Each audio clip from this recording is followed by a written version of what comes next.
শিলচরের উন্নয়নের জন্য নয়, শাসক দলের মদতপুষ্ট ঠিকাদারদের উন্নয়নে শিলচরের সরকারি প্রকল্পের কাজ চলছে। গুয়াহাটিতে বসে শিলচরের ড্রেনের কাজ চালিয়ে যাচ্ছেন শাসক দলের মদতপুষ্ট ঠিকাদার।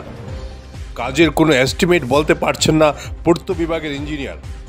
গুয়াহাটিতে থেকে ঠিকাদারদের নির্দেশে নিম্নমানের কাজ চালিয়ে যাচ্ছে পূর্ত বিভাগ, এমন অভিযোগ শিলচর জেলা কংগ্রেস সভাপতি অভিজিৎ পালের।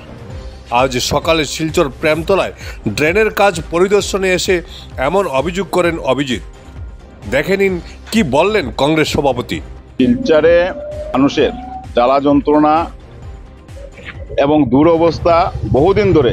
শিলচরে একটা মিনি বন্যা, যেটা কৃত্রিম বন্যায় মানুষ ক্ষতিগ্রস্ত হয়, এবং রাস্তাঘাটের যে দুরবস্থা, এতদিন ধরে শিলচরের জনগণের আওয়াজ, শিলচরের সাধারণ মানুষের অনেক আন্দোলনের ফলস্বরূপ আমরা দেখতে পাই যে শিলচর শহরে কিছুটা কাজ শুরু হয়েছে। আমরা তাতে সাধুবাদ জানাই।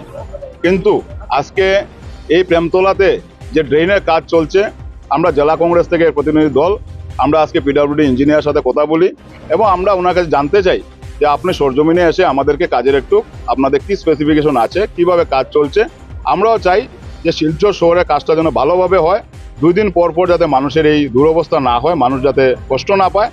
কিন্তু আমরা যখন এখানে আসি, পিডব্লিউডি ইঞ্জিনিয়ার সাহেব এখানে আছেন, আমরা যখন ওনার কাছে জানতে চাই যে এটা স্পেসিফিকেশন কত আছে, ওনার কাছে কোনো এস্টিমেট নেই।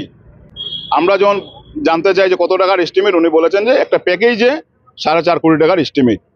ঠিকাদার কোথায় থাকেন? ঠিকাদার গুয়াহাটিতে থাকেন। একটা কাজ চলছে শিলচর শহরে, 4.5 কোটি টাকার একটা কাজ চলছে, ঠিকাদার একবারের জন্য কাজের সাইডে আসেননি। আজকে বর্তমান সরকারের আমলে দেখা যায় যে আমলাদের কোনো অধিকার নেই, সরকারি কর্মচারীদের কোনো ধরনের কোনো ক্ষমতা নেই।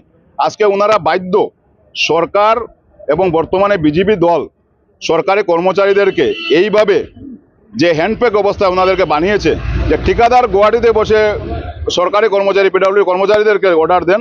পিডব্লিউডি কর্মচারী রাত্র 10টা বাজে উনি সাইডে আছেন, কিন্তু ঠিকাদার একবারের জন্য সাইডে আসেননি। শিলচর শহরে যে উন্নয়ন চলছে, সেটা ঠিকাদারের জন্য উন্নয়ন চলছে, উন্নয়নের জন্য ঠিকাদারি নয়। কিছু বর্তমান শাসক দলের কিছু মদতপুষ্ট কিছু ঠিকাদারের কাজ পাওয়া দেওয়ার জন্য, ওনাদের মুনাফা লুটার জন্য এবং বিধায়ক মন্ত্রীদের মুনাফা আদায়ের জন্য শিলচর শহরে কাজ চলছে। সেই কাজটা ওনাদের লাভের জন্য। একটা ঠিকাদারি পাওয়ার পর আরেকটা ঠিকাদার আরেকজনের কাছে সাপ বিক্রি করে দেয়, আবার আরেকজনের কাছে সাপ বিক্রি করে দেয়, 3জন 4জন সাব কন্ট্রাক্টর হয়ে যায়। পিডব্লিউডি ইঞ্জিনিয়ারকে জিজ্ঞেস করলে উনি বলতে পারেন না কোন কোম্পানির রড লাগানো হয়েছে। সিসি ডালাইয়ের কাজ 21 দিন সময় লাগে, 21 দিন সিসি ডালাইয়ের ইয়েতে লাগে না। যদি স্ল্যাব ডালাই হয় তাহলে 21 দিন সময় লাগে। এগুলা গার্ডওয়ালে দেখা যায় এটার উপর প্লাস্টারিং চলছে, সিসিতে ওয়ার্কে কোনোদিন প্লাস্টারিংয়ের প্রয়োজন নেই। একই রাজ্যে আমরা বাস করি, কিন্তু গুয়াহাটিতে আপনারা যদি কাজের কোয়ালিটি দেখতে যান তাহলে দেখবেন কাজের কোয়ালিটি। শিলচর শহরে বরাক উপত্যকাকে বর্তমানে সরকার একটা নমেন্স ল্যান্ড বানিয়ে রেখেছে, যে এখান থেকে কীভাবে লুটে পুটে নেওয়া যায়। সিন্ডিকেট দিকে লুটা, কন্ট্রাক্টরের নামে লুটা, ঠিকাদারের নামে লুটা।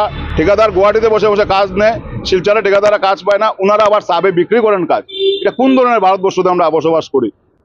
এটা গুয়াহাটির একটা দল এখানে কিভাবে বরাক উপত্যকায় বিভিন্ন উপায়ে লুটা যায়, সেটাই হচ্ছে ওদের পরিকল্পনা।